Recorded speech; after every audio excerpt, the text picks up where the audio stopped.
You're listening to Garden Master Ken Lain and the Top 10 Gardener Podcast. Welcome to the Top 10 Garden Show.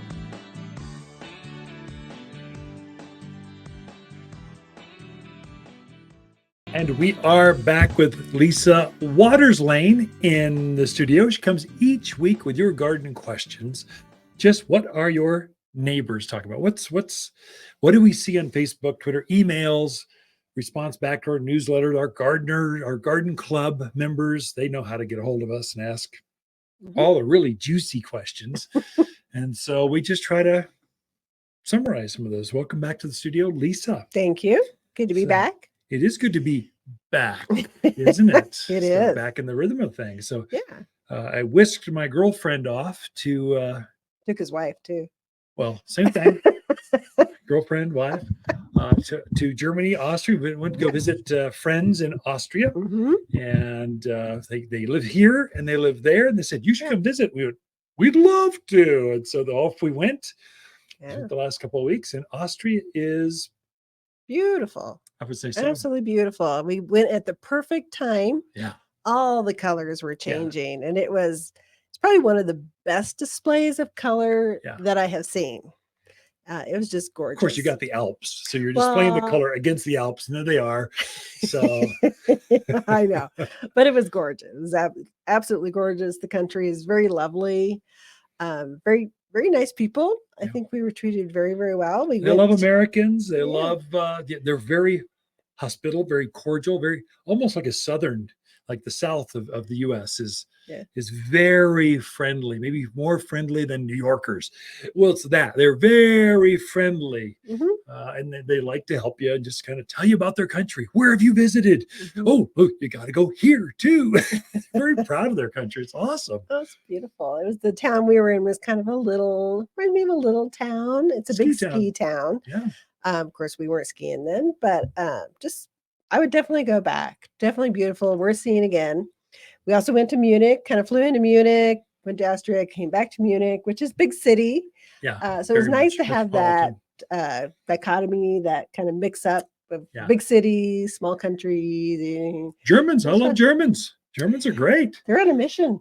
They go places focused, with purpose. They make things happen. It's coming through. So don't get in the biker's way in Munich. Oh my gosh. You absolutely. See if we can help you with this microphone does not want to stay. Yeah, there you go. So so we went to English Gardens in Munich, which is just this big, it's like what's the place? Central Park in New York. It's just this big open trails, bikers, creeks, rivers. Yeah. That was fun too. Oktoberfest, just off of that. So some Oktoberfest, but there's lots of fall color. So it's autumn in that part of Europe is stunning. I mean, Germany is a great country. Love going to the Autobahn. If you're in the fast lane, get over it and get out of the way because there's a Lamborghini coming on you now at 50 miles. Don't be driving a minivan. It's like you're on a tricycle out there, the freeway. Get out of the way. So that was kind of fun for me as a I don't know, gearhead kind of person. I like fast cars, but I'm in a minivan going 100 miles an hour. Transporting a lot of people. We were. And you're getting down to Austria, Prune, and Salzburg, and all the things in between to see where Mozart wrote all of his stuff and the sound of music and where it was filmed. Yeah, it's a good time. I'd go back too. I love their houses. They I think because their summers maybe are short, they love to do color in front of their houses. And they just, geraniums that were huge and petunias that crept all the way down the houses. But you can tell they just really love to do that pop of color in the summer. And it was a lot of them were still blooming, hadn't gotten too cold yet. No, so they had one little light frost, but it was still peak of color. Right. And yet autumn. So, and I don't know, but for some reason, beer just tastes better there. It's probably the same.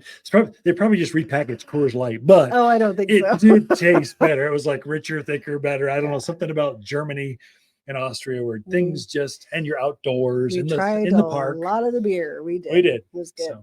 So we should go into not just travel, not just us, which I'm sure a lot of our customers, a lot of gardeners like to travel too. Yeah.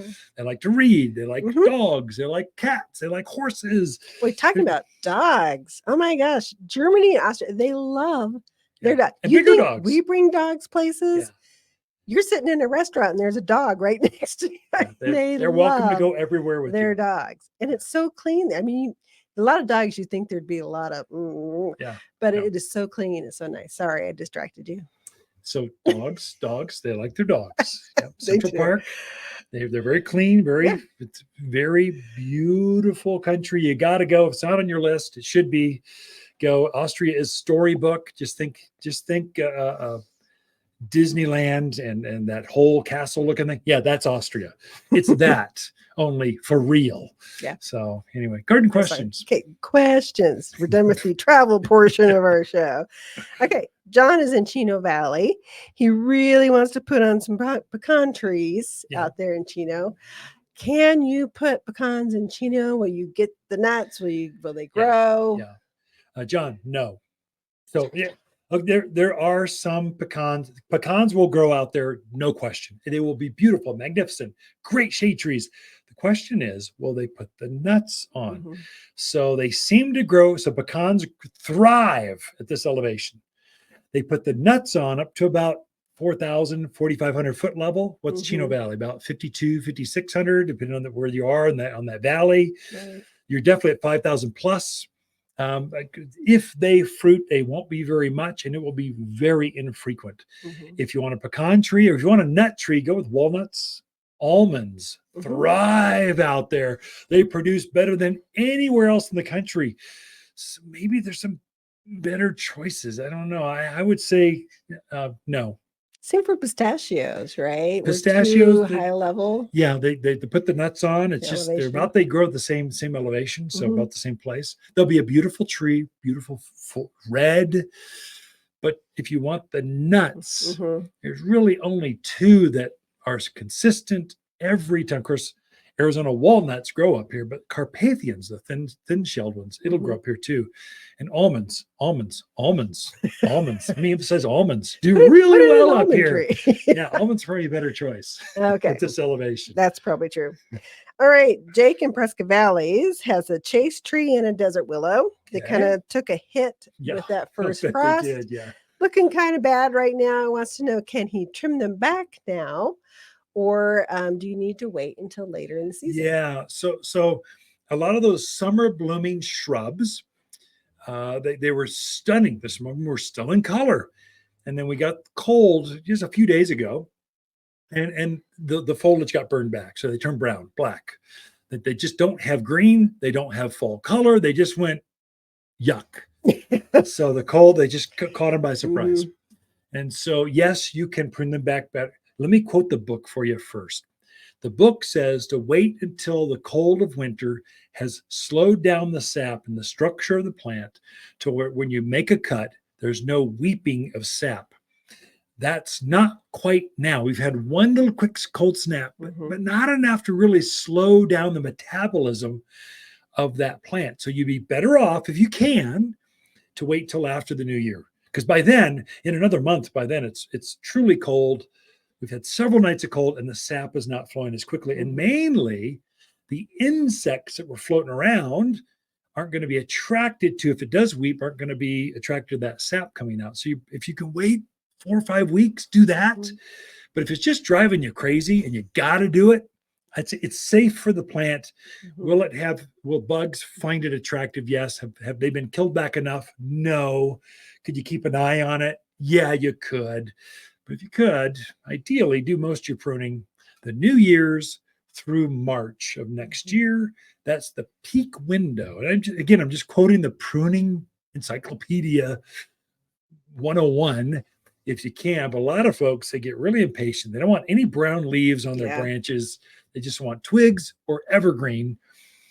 If that's driving you crazy, if it's not too big, you could go through and kind of knock those leaves off, or take a broom in there and kind of knock them off. I get how this looks, but if you can hold off and be patient, it's better. Yep. Well, we are out of time. So thank you, Lisa, for coming back in. We'll have you back in here in a couple segments. Ken and Lisa Lain, the Mountain Gardeners. Be right back right after this.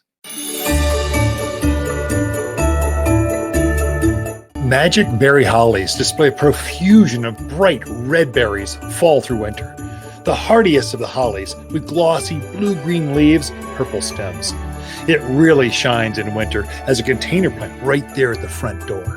Gold sky holly, a smaller, kind of evergreen shrub that holds many branches of dense green leaves that are heavily edged in a sky gold. Gives it a unique look.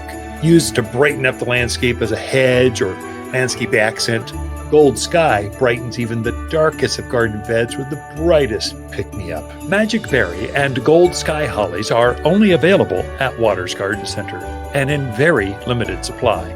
We have 35 of each plant, and that's it.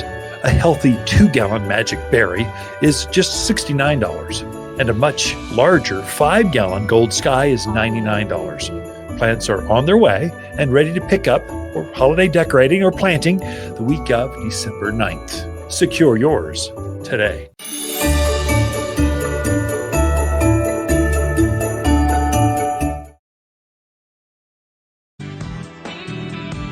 You're listening to Ken Lain, aka the Top 10 Gardener. Ken can be found throughout the week in Prescott at Waters Family Garden Center. Listen daily as he answers the top 10 questions of the week, streaming on Apple, Google, Spotify, or wherever you download your podcasts.